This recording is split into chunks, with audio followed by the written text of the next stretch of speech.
Hello and welcome to this Storyboard special. I'm Shibani Gharat. In a market destabilized by war in Ukraine, big tech troubles, rising interest rates, cost of living crisis and a new COVID variant, what will be the outlook for 2023? We're catching up with advertising executive Sir Martin Sorrell, who is currently executive chairman at S4 Capital and former CEO of WPP, to find out his predictions for the year and how will past year's woes and opportunities shape the advertising and media landscape. Sir Martin, welcome to Storyboard. Welcome to 2023. 2022 was a pretty tough year for many people. Generally, it was okay for S4 despite some challenges. By the end of the year, I think we will have achieved our objectives. But 2023 is going to be an interesting year, as the Chinese might say. Yes, interesting actually is the key operative word over here. So what according to you were the key events of the past year that will have a noteworthy impact on the year 2023, Sir Martin? Well, I think, Giovanni, the world has changed, whether we like it or not. I don't know whether it's an era of deglobalization. The last 40 years have been one where free trade, reduction of trade barriers, has stimulated growth in GDP. And as you laid out in your introduction, the challenges that we have around inflation, around higher interest rates, potential recession, stagflation, the Ukrainian war, the issues around US-China relationships, long-term issues around Russia, Iran, those are just some of them, quite apart from North Korea, the Middle East generally, and other flashpoints. All these things are really are confusing to many people when you try and sort out what's happening in 2023. But I think basically the world is fragmenting now. India may benefit from that. I'll come on to that in a second. But generally, I think we're having to, those of us who are trying to run global companies or mini global companies, as I would put it, like S4, and its operating brand Media Monks, we're having to be far more selective geographically about where we operate. So I think India is increasingly seen, along with Vietnam and Indonesia, the Philippines, Malaysia as a whole, Southeast Asia, as an alternative to investment in China. And those clients that have major positions in China are obviously worried about the security issues if China was to move on Taiwan in any way, shape or form over the coming years. And those with big positions probably are moderating their positions and shifting. We've seen it with Apple and Foxconn making changes in terms of their supply chains. Europe, just turning to Europe, remains a challenged region.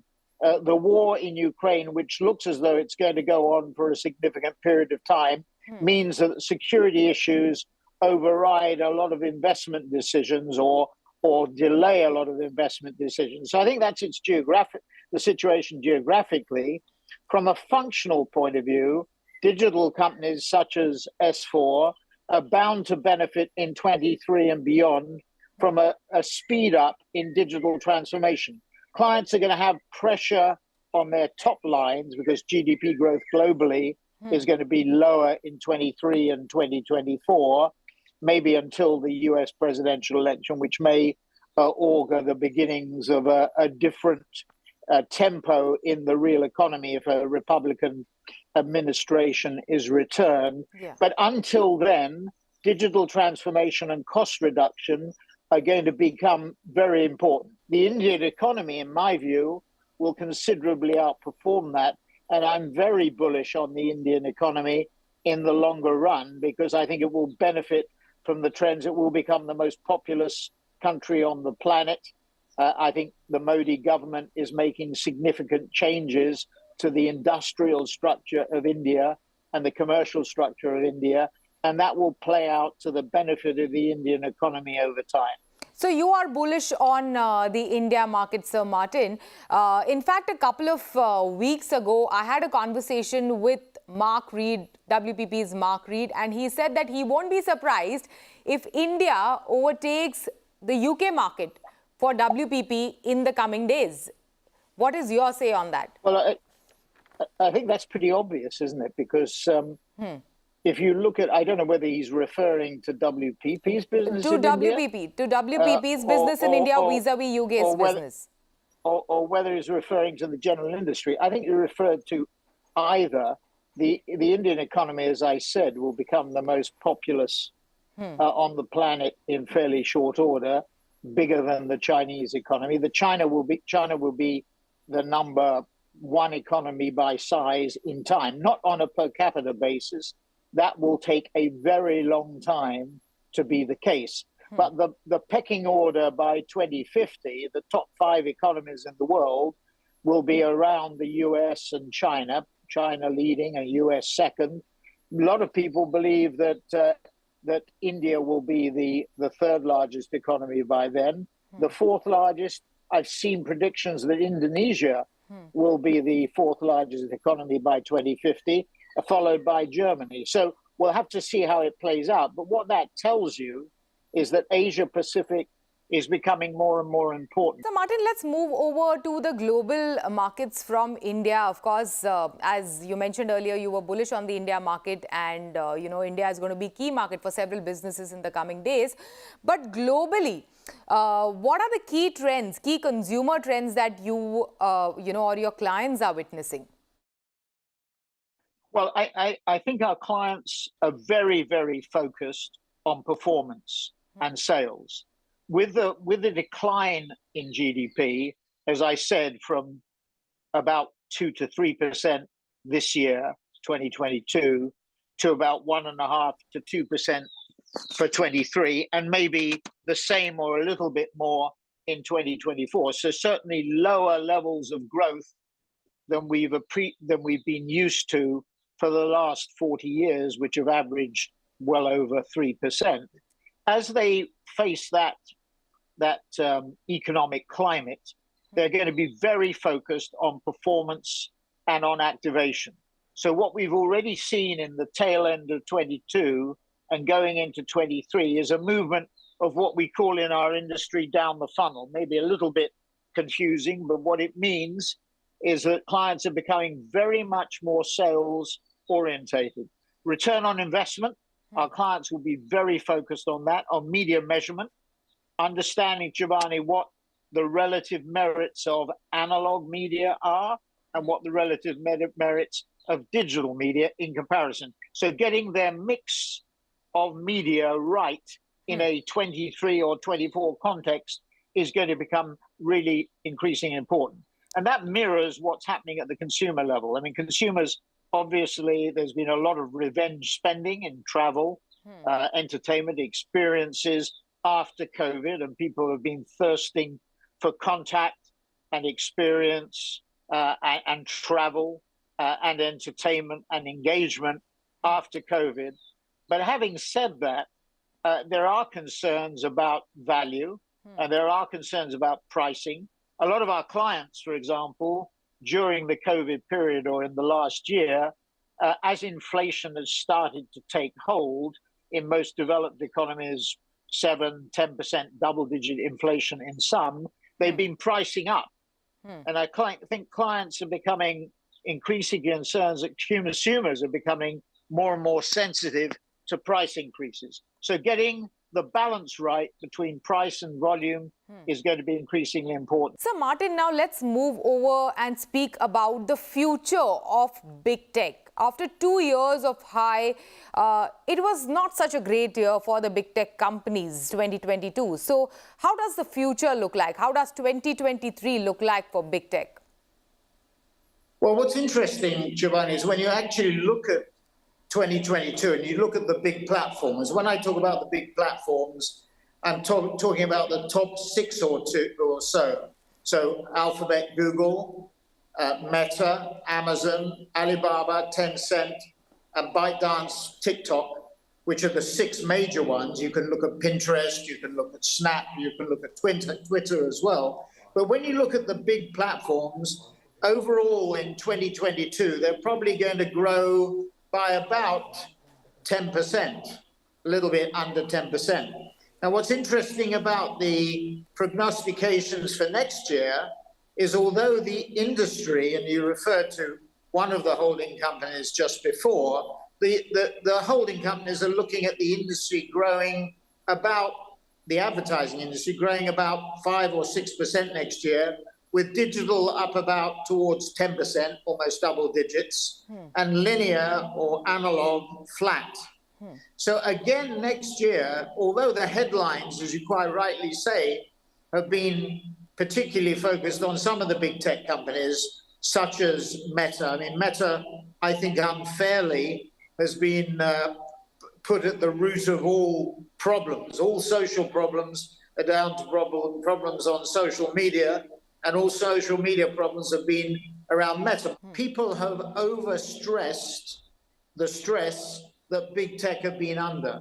And I think next year, with that emphasis that I've already outlined on activation and performance, platforms such as Google and Amazon, which this year Google will probably grow by about 10 or 15%, and Amazon will be up, its advertising platform will be up by almost 30% this year. They will continue to grow next year, and you'll see a recovery in Meta. So I think rumors of the death of the digital platforms are overestimated, to say the least, and you'll see a strong recovery of the growth rates, which again, just to emphasize, those growth rates have declined, but they've still been pretty strong in 2022, and they look as though they will be pretty strong in 2023. The larger problem which many experts were pointing out when it comes to big tech was over-ambitious hiring, and then probably a need to relook at the business models. So do you think that stands corrected? Yeah, we ourselves suffered from that in the first half of the year, when our headcount increase, number of people in our business, was growing in excess of our revenue increase. Our revenues to the end of the third quarter of last year, you'll see our final results shortly, to the end of the third quarter, we're up by 28% and 29% in the third quarter, but we've been increasing our headcount. And the same thing, obviously on a much bigger scale, was true of some of the tech companies. They were hiring too fast, or maybe they were hiring too fast in anticipation of greater growth. Those growth rates have come down. Alphabet have reduced their hiring rates. Microsoft have, Apple have, Amazon have cut their headcounts. Meta have cut their headcounts. Netflix have cut their headcounts, as they were probably, as you say, over-ambitious. But again, I come back to the fundamentals. They're rebalanced. Now, you said, did they change their business model? I'm not sure that they've changed the business model. I think they've just altered the pace of hiring. What we saw in COVID was a rapid acceleration in digital transformation and acceptance at the consumer level, at the enterprise level, at the government level. I mean, we embraced digital communication as we were stuck at home in the COVID lockdowns, and that accelerated the pace of growth and probably concertinaed the growth in the COVID period of 20 and 21, maybe into 2022, but in a very sort of concentrated period. And what's happening now is there's being a readjustment, not I think of the business model, as you asked me, but really of the balance between hiring and growth. And in a way, S4 Capital or Media Monks, its operating brand, was a reflection of those trends too. So I think the pace of hiring has come down. And one of the big issues that all digital businesses faced in 22 and will face again in 23 is the rise of the cost of digital labor. That is ameliorated for the reasons that you just touched on. As the pace of hiring has come down by the digital or tech giants, so the pressure on wage increases in the digital economy has been lessened too. Now, moving on to new business pipelines, how does 2023 look like from the new business pipeline perspective?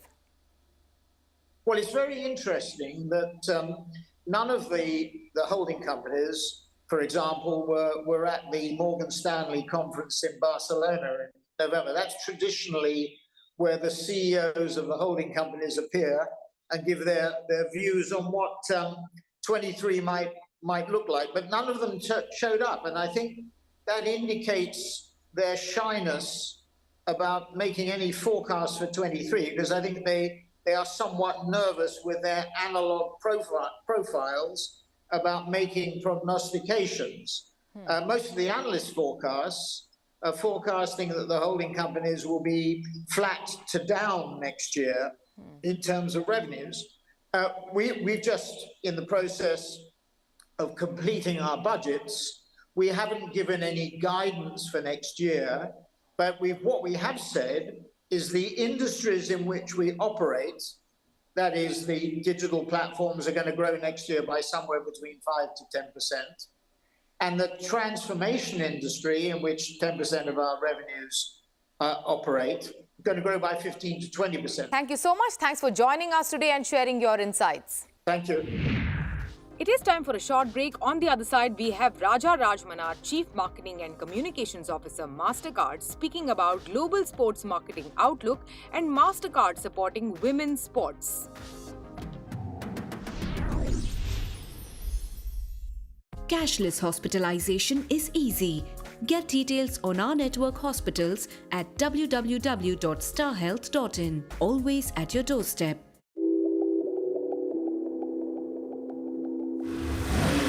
We are trying to develop the sport.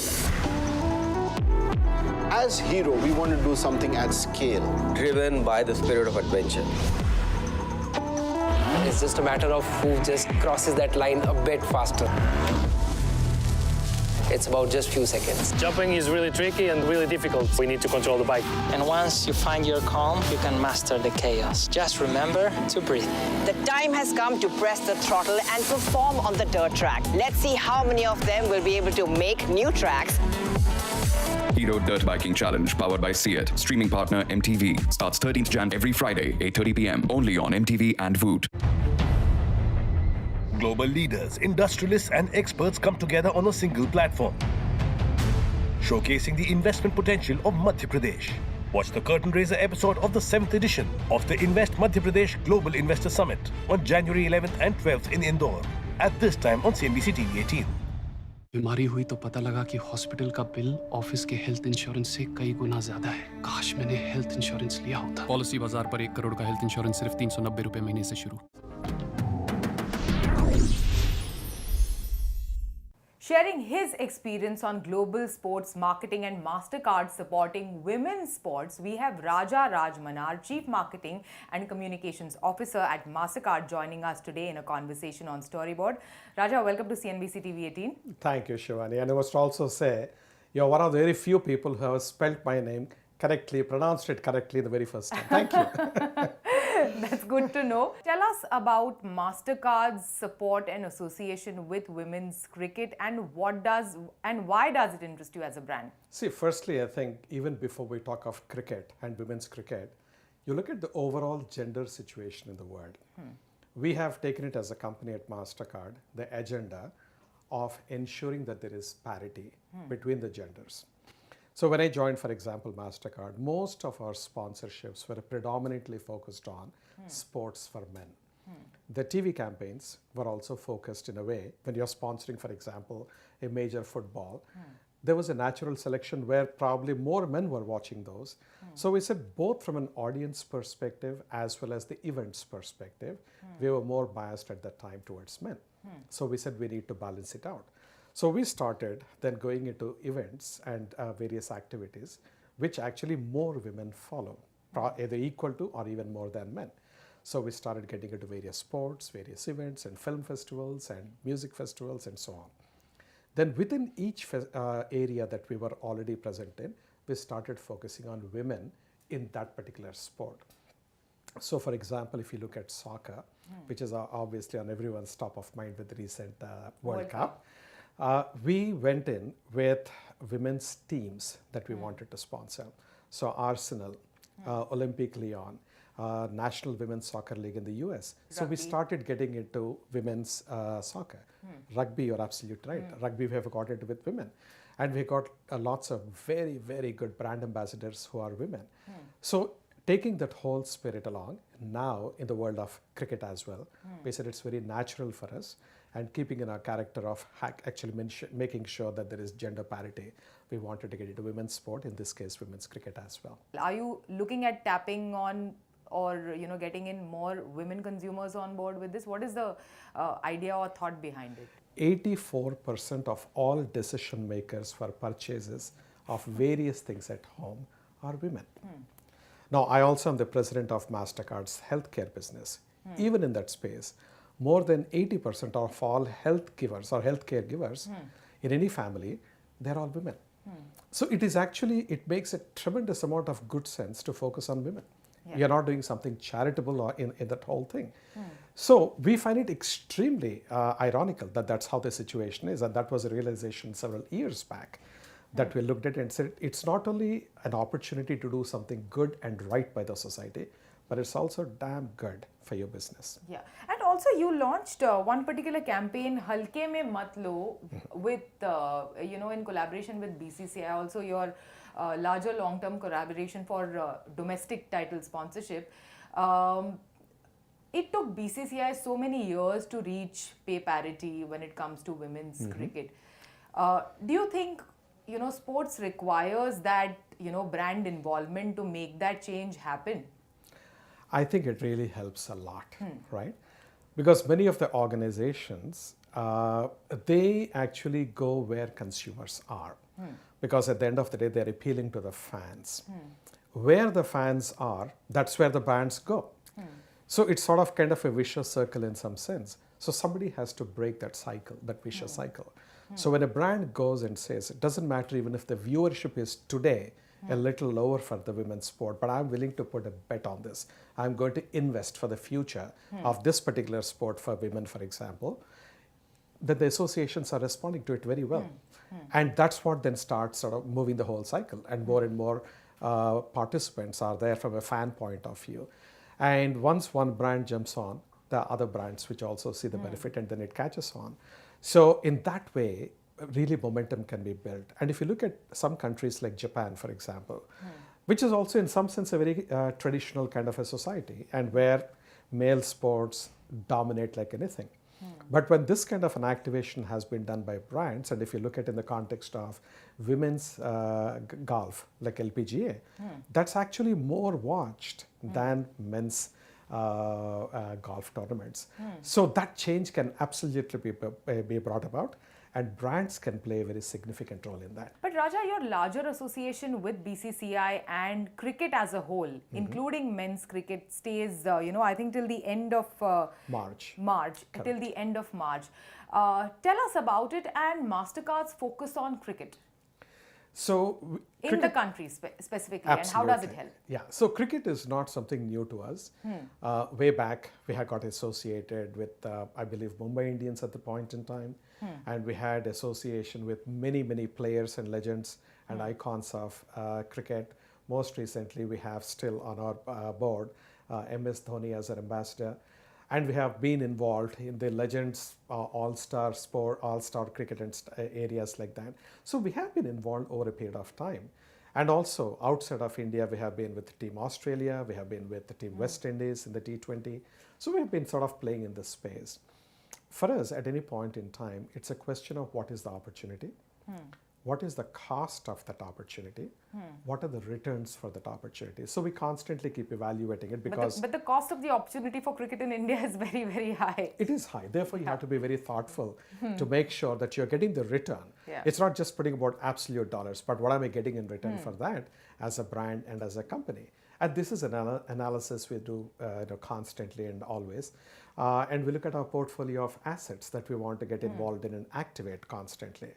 So in that scenario, we had recently had this opportunity to get in partnership with BCCI, and which is running out end of March. And right now we're evaluating all the options. What is it that makes most sense for us to reach the audience, connect with them, and establish our brand very strongly and build further relationship and trust with our customers. Yeah.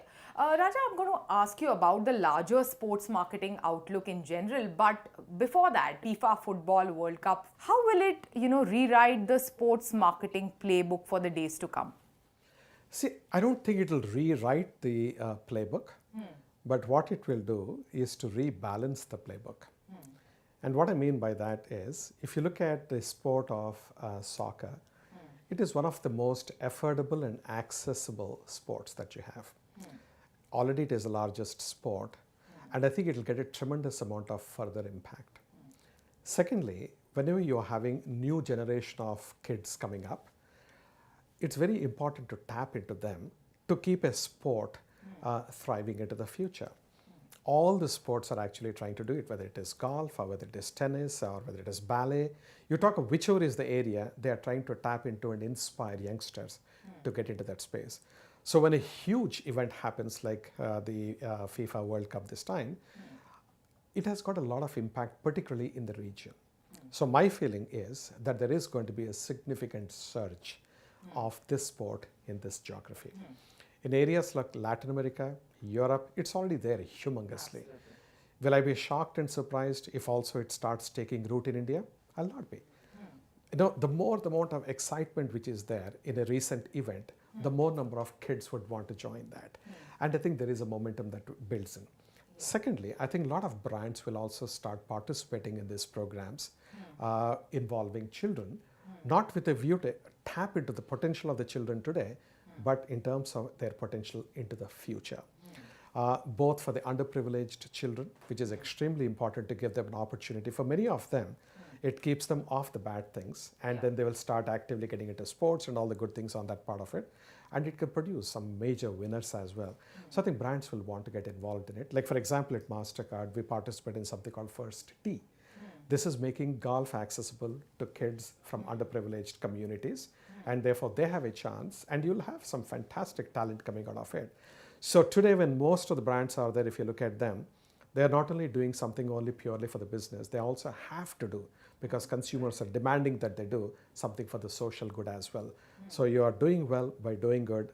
In other words, you're being a force for good and also a force for growth for your company. Yeah, and many brands are already, like supporting sports at grassroots, pushing in, newer players, newer names, newer faces, tapping into regions, different regions across the country. Also, your outlook for sports marketing in the coming months? Live events, which include sports, is really taking off.